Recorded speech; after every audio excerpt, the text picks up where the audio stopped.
എൽ.ഡി.എഫ് സർക്കാരിന്റെ 4ാം വാർഷിക ദിനത്തിൽ മധുരം പങ്കുവച്ച് മുഖ്യമന്ത്രി പിണറായി വിജയൻ. കൊച്ചി അന്താരാഷ്ട്ര വിമാനത്താവളത്തിൽ നടന്ന ചടങ്ങിലാണ് മുഖ്യമന്ത്രിയും മന്ത്രിമാരും സർക്കാർ വാർഷികം കേക്ക് മുറിച്ച് ആഘോഷിച്ചത്. ചടങ്ങ് റിപ്പോർട്ട് ചെയ്യാനെത്തിയ മാധ്യമപ്രവർത്തകർക്കും മുഖ്യമന്ത്രി മധുരം നൽകി.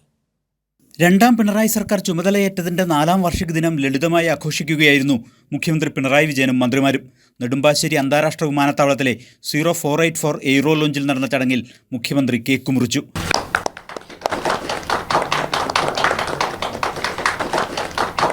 മന്ത്രിമാരായ P Rajeev, K Rajan, Roshi Augustine, K Krishnankutty, Kadannappally Ramachandran, K B Ganesh Kumar എന്നിവരും ചടങ്ങിൽ പങ്കെടുത്തു.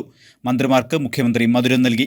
ചടങ്ങിൽ പങ്കെടുത്ത സിയാൽ ഉദ്യോഗസ്ഥർക്കും ചടങ്ങ് റിപ്പോർട്ട് ചെയ്യാനെത്തിയ മാധ്യമപ്രവർത്തകർക്കും മുഖ്യമന്ത്രി കേക്ക് നൽകി. സമാനതകളില്ലാത്ത വികസനം നടപ്പാക്കിയ ഇടതു സർക്കാരിൻ്റെ വാർഷിക ദിനം ചടങ്ങുകളിലെ ലാളിത്യം കൊണ്ടും ശ്രദ്ധേയമായി. പ്രതികരണം തേടിയ മാധ്യമപ്രവർത്തകരോട് കോഴിക്കോട് കാണാം എന്നായിരുന്നു മുഖ്യമന്ത്രി അറിയിച്ചത്. പതിവ് മന്ത്രിസഭായോഗവും ഇന്ന് കൊച്ചിയിൽ നടന്നു. കൈരളി ന്യൂസ്, കൊച്ചി.